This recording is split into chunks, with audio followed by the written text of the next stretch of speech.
Just because birds were created to fly doesn't mean they're born knowing it. It isn't until they realize their purpose that they soar. I pray you discover your wings.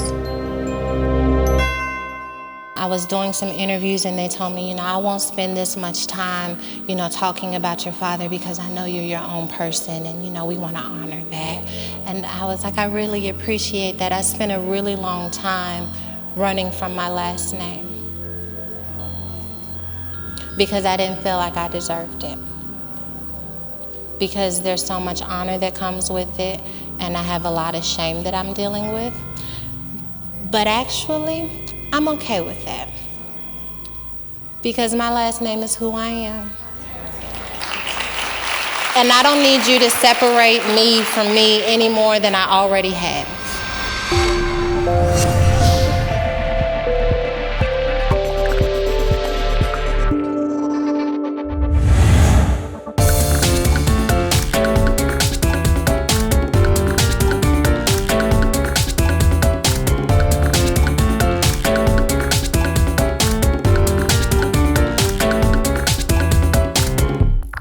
We are on the last leg of the Lost and Found tour, and we are in Miami. To be able to come to a city like Miami and still be focused when there are so many different distractions and fun distractions at that, but to know that I am so zoned in on what God has called me to do and the lives that He's allowing my life to help change, that it makes it easier to drive past the beach and not feel complete sadness, just a little. Hot 105, this is James T. And whenever there's guests in our city, particularly people that we want to hear from, we invite them into the studio so that we can share it with you.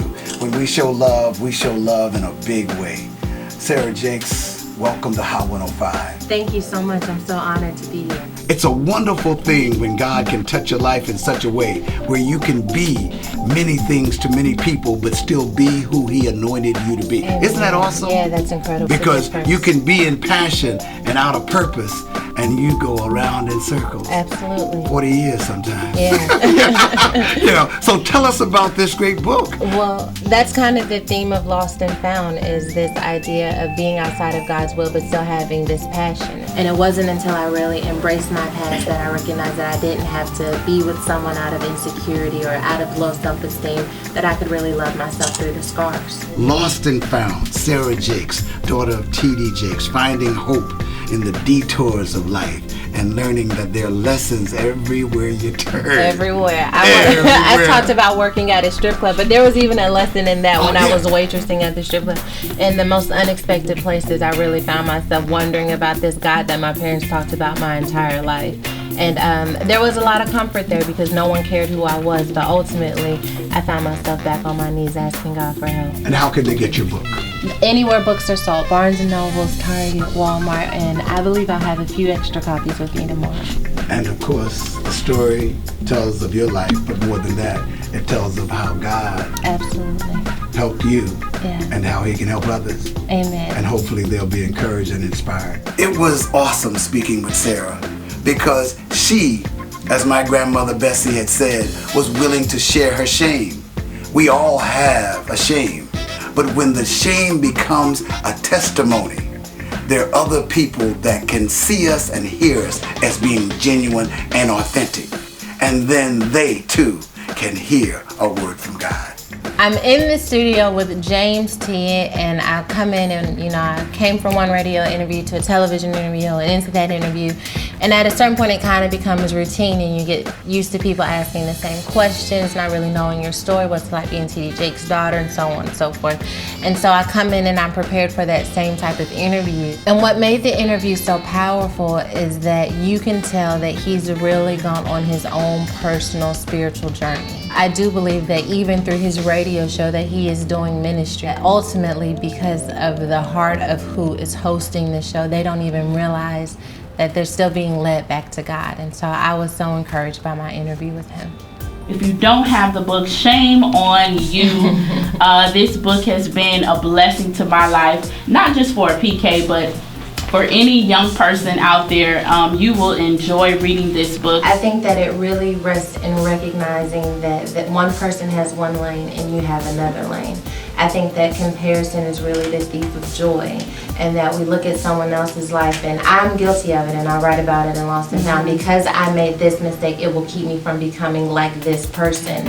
And so I believe that for many, many years, and as long as that is the belief that you have in your head, you'll never be able to fully embrace who you are. And the moment that I was able to do that, I learned the beauty in being Sarah Jake's not perfect, a little bit ratchet, a little bit classy. I feel like we all have a story. We all have a story that says there might be a shame in it, but by God's grace, we can go through this, you know, and we all go through a piece of a situation. So for you, making the world know that, yeah, I'm a pastor's child, but I'm also a human being and I have hiccups. For us saying that we are PKs, we have hiccups, you know, and to let the world know and they can grow from that. I think there's this myth that if you were, you know, if I were raised in Bishop Jake's household, this wouldn't have happened to me. If I would have had this, that wouldn't happen to me. But the reality is that life doesn't really spare its rod on anyone, and that you could have my father or not had a father at all, and you still would have encountered some type of struggle and obstacle.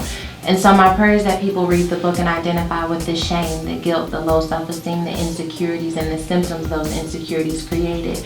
But overall, walk away with this concept that grace has been on our shoulders our entire life, and it's up to us to really walk in it.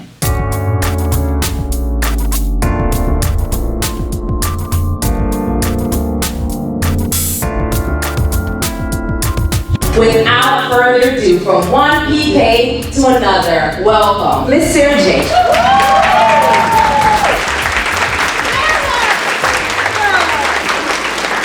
I did an interview with someone here in Miami, and she says, well, can I call you one of those bad preacher's kids? And I go, well, see, and I'm saved now because it was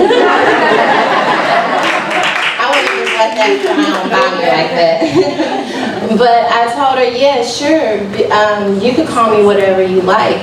But the reality is that if you're a doctor's child and you have a cold, nobody wants to take the doctor's degree. And if you're a dentist child and you have a cavity, nobody tells them he can't practice anymore. And just because I'm a preacher's kid and I've experienced life doesn't mean anything. I am so proud of my sister Sarah. She is phenomenal. I just encourage her, and I'm so thankful and blessed that God has placed her on this path, because she is really, really motivational. She inspires so many of us, and we always have her back. But if you dare to tell the ugly truth about yourself, the parts that still make you cringe a little and that make your voice tremble some, that there is so much freedom on the other side of it that it will all be worth it in the end. I'm writing a book about my life now, and it's called 6-Inch Scar, and I can relate to everything that you just said. And I just want you to know God is using you in such a powerful way. You know, along this journey of being on the Lost and Found tour, I've met so many people, whether they've been watching the webisodes and leaving comments or following the blog and coming to meet me on tour, who have really let me know that my life matters to them. They've given my pain so much purpose.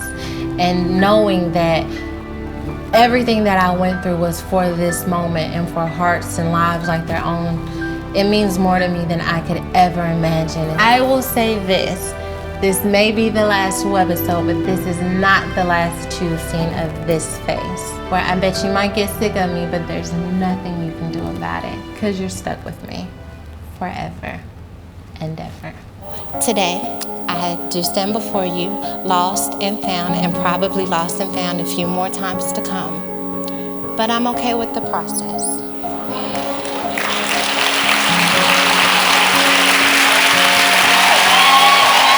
Dear God, I thought the only way you could use me was if I did everything right. Thank you for showing me that my brokenness gave you more to use, not less. I spent so long trying to reject what you were trying to bless. I welcome every battle and invite every struggle. I know when it's over, you'll use every scar I learned to love. Signed, Learning What Matters.